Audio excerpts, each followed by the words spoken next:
This is Ken Lyrics, and welcome to today's session.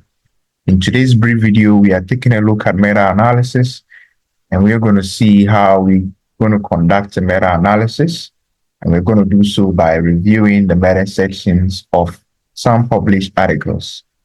We're going to explore what heterogeneity is, and we're going to see how the I-squared is going to use to be able to explore that.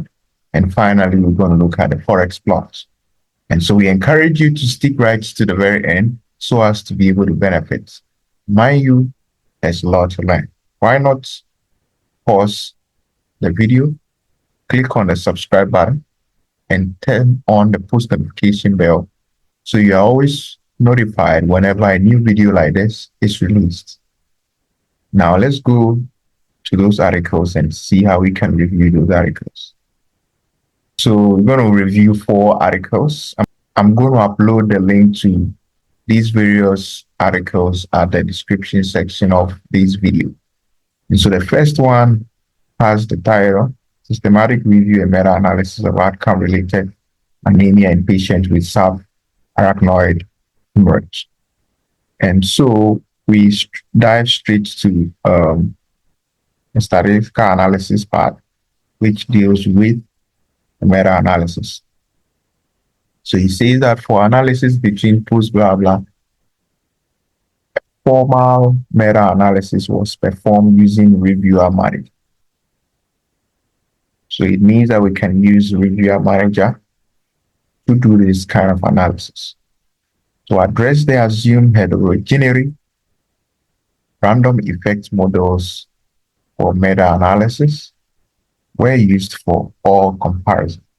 So this is a term, heterogeneity. And then we also have random effects models.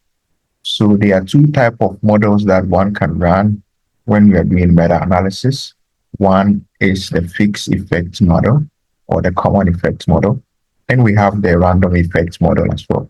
In this kind of analysis, they use the random effect model. Now, if you watch this video or you keep being on this channel, we are going to take time to explain what the fixed effects model, the random effects models are. And so you will want to subscribe so you don't miss out on those important videos that will be coming out in the future. Now, they also mentioned that they define heterogeneity by the I-squared value. And once there's a I-squared value of 60 or less, they described it as having moderate heterogeneity or slight to moderate heterogeneity. However, substantial heterogeneity was defined by having an I-squared value of greater than 60%. And then they also mention another important thing, which is what? The funnel plot. And the funnel plot is used to explore publication bias. And another way you can explore publication bias is the Eager test.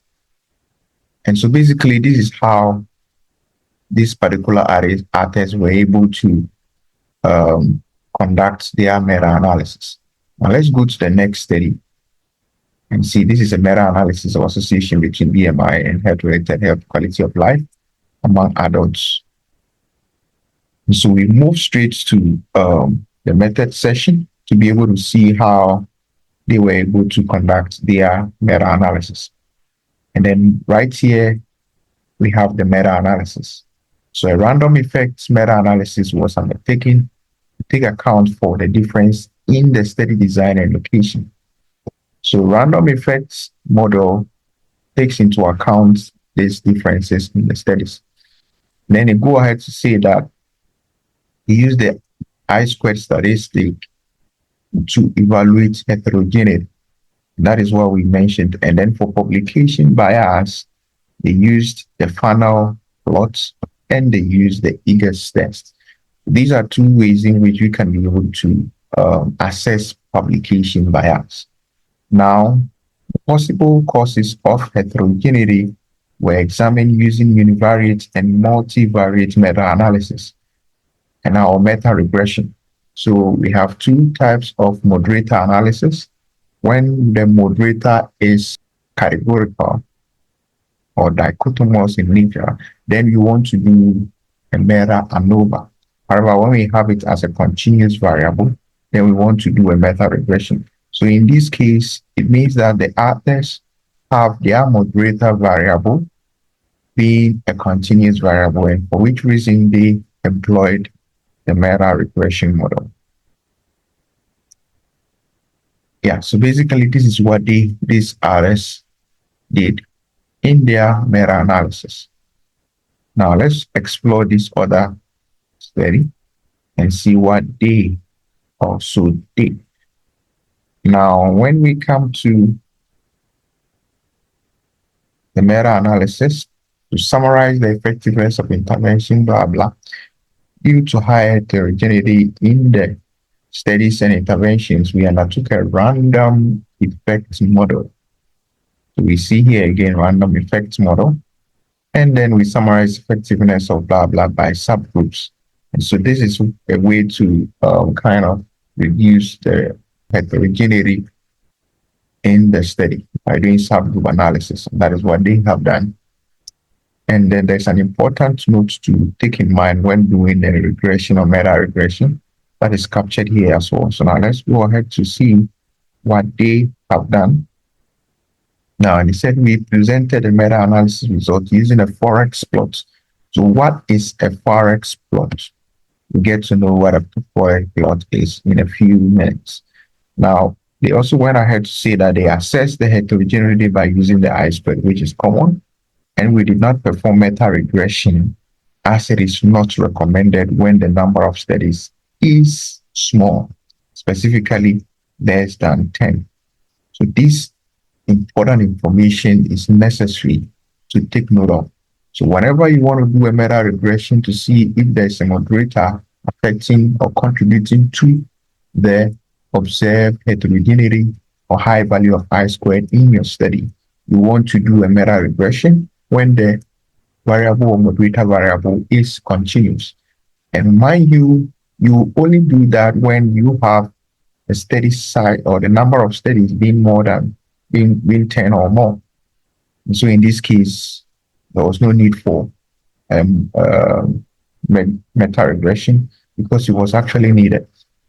Now they went ahead to assess publication bias using the funnel plots, and we mentioned we can probably use the IGA tests to be able to do that.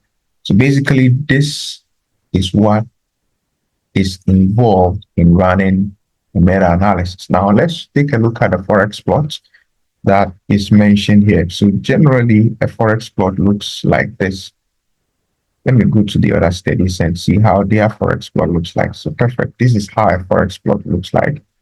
And then when we look at this particular article too, this is how a Forex plot looks like. Now, the Forex plot generally has these horizontal lines and a box in between. Are you interested in knowing more about the Forex plot? Why not watch our subsequent videos on this channel where we're going to give you a breakdown of the anatomy and the interpretation of the Forex plot. This has been Kedolytics, and we have taken time today to give you an insight into how you can conduct a meta-analysis using 3 different articles that we have just reviewed. Now, if you like content such as this, we encourage you to subscribe to the channel, turn on the post notification bell so you are always notified and whenever a new video like this is released. Until we meet again on our next one, this is Kedolytics, and it's a bye.